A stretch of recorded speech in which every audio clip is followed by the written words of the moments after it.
Саламатсыздар ма балалар? Бүгін математика сабағынан 3-ші сынып 66-ші сабақты өтеміз. Сабақтың тақырыбы 10-ға 100-ге көбейту және бөлу. Бірінші тапсырма: ежелгі және қазіргі уақыттағы ғимараттардың неден тұрғызылғанын білесің бе? Есептеулерді орындап, олардың неден тұрғызылғанын анықта. Бірінші есептің мәні: тастың мәні 47, яғни пирамида. Екінші есептің мәні: ағаш 56, музей. Және кірпіштен соғылған өзіміздің Ахмет Яссауи кесенеміз екен. Жауабы 6. Есептің мәндері бұлар. Тең болады. Екінші, есептеулерді түсіндір. 15-ке 10-ды көбейтеміз. 150. 10-ға 15-ді көбейтеміз. 150. Бұл жерде тек есептің орындары ауысып тұр. 10 мен 15-дің орындары. 150-ді 10-ға бөлеміз. 15. 150-ді 15-ке бөлеміз. 10. 10 мен 15-дің мәні ауысып тұр. 23-ді 10-ға көбейтеміз. 230. 10-ды 23-ке көбейтеміз. 230. 230-ды 10-ға бөлеміз. 23. 230 23-ке бөлеміз. 10. Келесі. 5-ті 100-ге көбейтеміз. 500. Тек бұл жерде орындары ауысып тұр. 5 пен 100-дің, 100 бен 5-дің. Келесі. 500-ді 100-ге бөлеміз. 5. 500-ді 5-ке бөлеміз. 100. Келесі. 90-ды 10-ға көбейтеміз. 90. Мына жерде де 90. 90-ды 9-ға бөлеміз. 10. 90-ды 10-ға бөлеміз. 9. 700-ді 100-ге көбейтеміз. 7-ні 100-ге көбейтеміз. 700.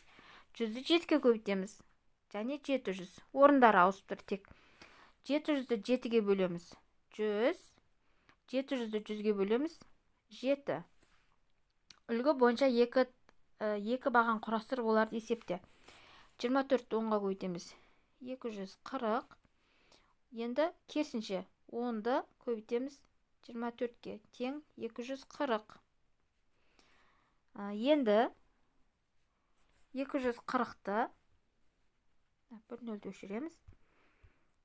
240-ды үшінші 240-ды бөлеміз 24-ке. Тең 10 шығады. 240-ды бөлеміз 10-ға. Тең 24. Мына екінші бағанды өзіміз дәл осылай қарап шығарамыз. Келесі есепте 3-ті 10-ға көбейтеміз. Өте оңай. Тең болады 30. 3-ті 10-ға бөлеміз. Тең болады 3. 7-ні 10-ға көбейтеміз. Тең болады 70.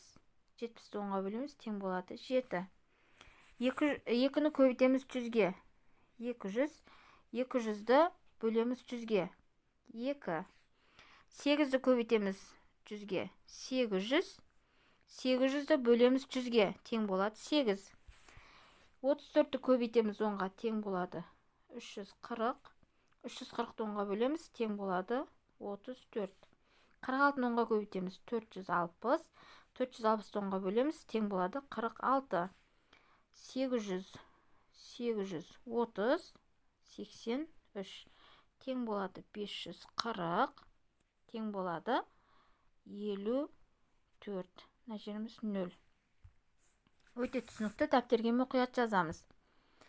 Келесі. Келтек ағаштың ұзындығы 10 см, ал тақтайдың ұзындығы 400 см. Тақтай келтек ағаштың қанша есе ұзын? 400-ді бөлеміз 10-ға. 400-ді бөлеміз 10-ға. Тең 40. Яғни 40 есе ұзын екен. Бірінші. Әсі, келтек ағаштың ұзындығы 10 см, ал тақтайдың ұзындығы 400 см. Тақтайдың ұзындығы келтек ағаштың ұзындығынан қанша сантиметрге артық? 400-ден 10-ды алып тастаймыз. Келесі 400-ден аламыз 10-ды. Тең 390. Яғни 390 сантиметрге артық екен. Келесі, бірінші құрылышы 400 кірпіш, ал екіншісі одан 2 есе артық кірпіш қалады. Екінші құрылышы қанша кірпіш қалады? Енді 400-ді көбейтеміз 2-ге. 400-ді көбейтеміз 2-ге тең болады 800. Екінші құрылысшы 800 кірпіш артық қалаған екен. Келесі. Бірінші құрылысшы 400 кірпіш қалады, ал екіншісіне қарағанда 2 есе артық. Екінші құрылысшы қанша кірпіш қалады? 400-ді бөлеміз 2-ге. Бөлеміз 2-ге тең 200. Екінші құрылысшы біріншіге қарағанда 200 кірпіш артық қалаған екен. Енді бұл жерде есептің барлық мәндері бірдей. Тек қана есе артық қанша кірпіш қалады? Мына жерде артық. Бұл жерде де 2 есе артық. Осы сөздермен ерекшеленіп тұр. Біз бұл жерде есе десе көбейтеміз, немесе бөлеміз.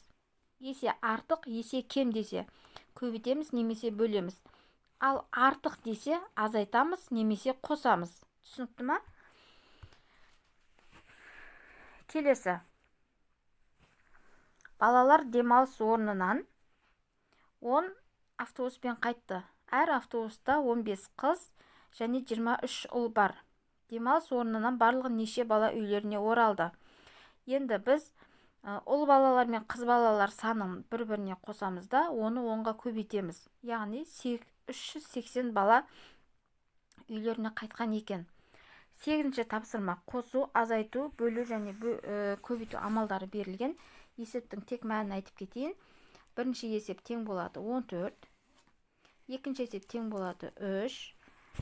Үшінші есеп мәні 42.